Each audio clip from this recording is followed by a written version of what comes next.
Good morning my dear students.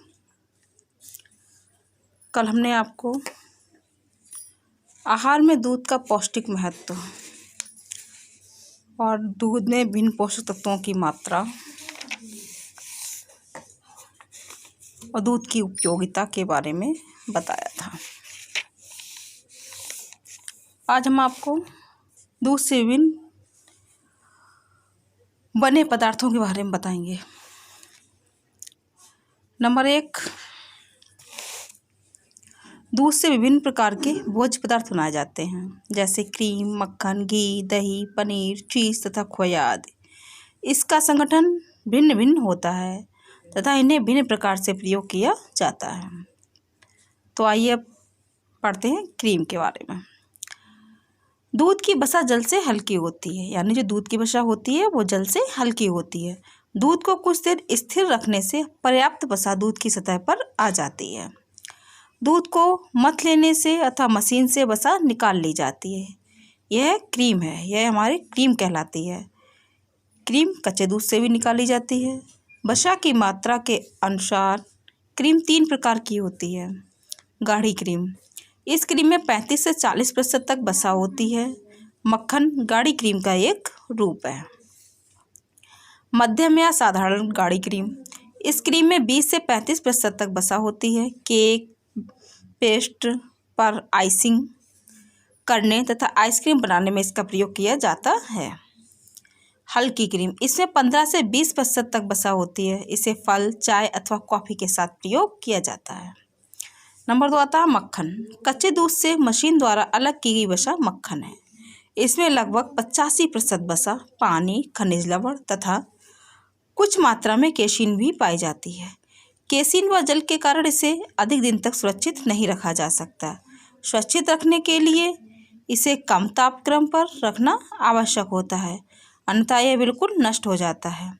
जल बहुत कम होता है, इसमें जल जो है वो बहुत कम हो जाता है। शेष दूध के सभी तत्व खोए में उपस्थित रहते हैं। खोए की प्रोटीन गाढ़ी एवं वसायुक्त होने के कारण गरिष्ठ होता है, यानी कि भारी होता है। यह भी विभिन्न पकवान व मिठाइयाँ बनाने में प्रयोग किया जाता है। हम पढ़ेंगे दूध का पाश्चुरीकरण, यानी दूध का पाश्चुरीकरण क्या है। कुछ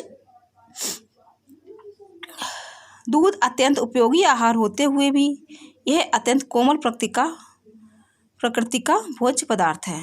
थोड़ी सी असावधानी से शीघ्र अशुद्ध हो जाता है तथा उसके तत्व नष्ट हो जाते हैं। कच्चे दूध का प्रयोग अधिक लाभदायक नहीं होता तथा दूध उबालने से विटामिन सी बिल्कुल नष्ट हो जाता है। दूध को अशुद्ध होने से रोकने तथा उसके पौष्टिक तत्वों को बचाने के लिए उसका पाश्चुरीकरण कर लिया जाता है। पाश्चुरीकरण करने के लिए दूध को 65 से 65 डिग्री सेंटीग्रेड पर गर्म करते हैं। लगभग आधे घंटे तक गर्म किया जाता है। इससे दूध में उपस्थित हानिकारक से जीवाणु नष्ट हो जाते हैं। फिर दूध को ठंडा करके रख दिया जाता है। यह दूध स्वास्थ्य की दृष्टि उत्तम तथा लाभदायक होता है। दूध की स्वच्छता, दूध को अशुद्ध होने से बचाने के लिए निम्न बातों को ध्यान में रखना चाहिए। नंबर 1, दूध रखने का बर्तन स्वच्छ होना चाहिए। नंबर 2, दूध को कभी खुला ना रखें। नंबर 3, जहाँ तक हो कच्चा दूध ना पिएं, केवल 1 उबाल वाला दूध प्रयोग में लाएं। नंबर 4, ध्यान रखें दूध रोगी पशु का ना हो। नंबर 5, दूध को छानकर प्रयोग करें, जिससे पशु का बाल या तिनका निकाल दिया जाए। नंबर 6, छोटे बच्चों को थोड़ा पानी मिलाकर दूध दें। अब आता हमारा घी। मक्खन को गर्म करके छाछ व पानी जल जाने पर बची हुई वसा घी है। इसे काफ़ी समय तक सुरक्षित रखा जा सकता है, किंतु कुछ समय बाद इसकी सुगंध में अंतर आ जाता है तथा इसका विटामिन ए नष्ट हो जाता है। भोज्य पदार्थों के साथ मिलकर इसकी ऊर्जा शक्ति बढ़ जाती है। घी से अनेक स्वादिष्ट भोज्य पदार्थ बनाए जाते हैं। अब आता है दही। दूध को अम्ल या बैक्टीरिया से युक्त कर देने पर वह जमकर थक्के के रूप में हो जाता है। यही क्या है, दही है। दही को थक्के के रूप में जमाने के लिए दूध का उचित नाप, जामन की मात्रा तथा वातावरण का उचित ताप आवश्यक है। गर्मियों में गर्म वातावरण के कारण दही 3-4 घंटे में भली प्रकार जम जाता है, किंतु सर्दी के मौसम में जामन की प्रक्रिया धीमी होती है। अतः अधिक जामन व अधिक ताप पर ही दही जमता है। दही का संगठन पूर्णतः दूध के संगठन पर निर्भर करता है। दही में अम्लीय प्रभाव के कारण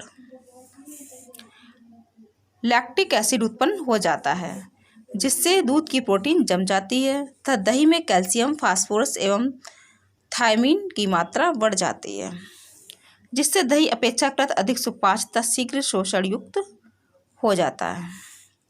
मट्ठा। दही को मथकर उसकी वसा अलग कर देने पर मट्ठा बन जाता है।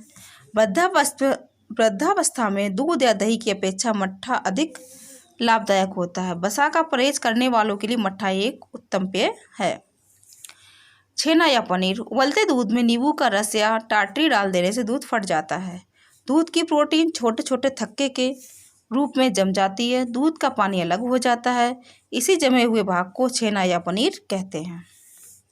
छेने में मुख्य रूप से केशिन, प्रोटीन तथा वसा का अंश होता है। थोड़ी वसा पानी के साथ अलग हो जाती है।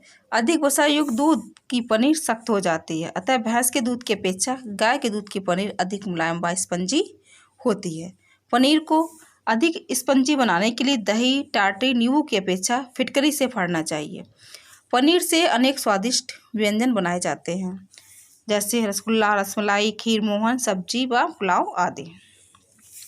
छींच।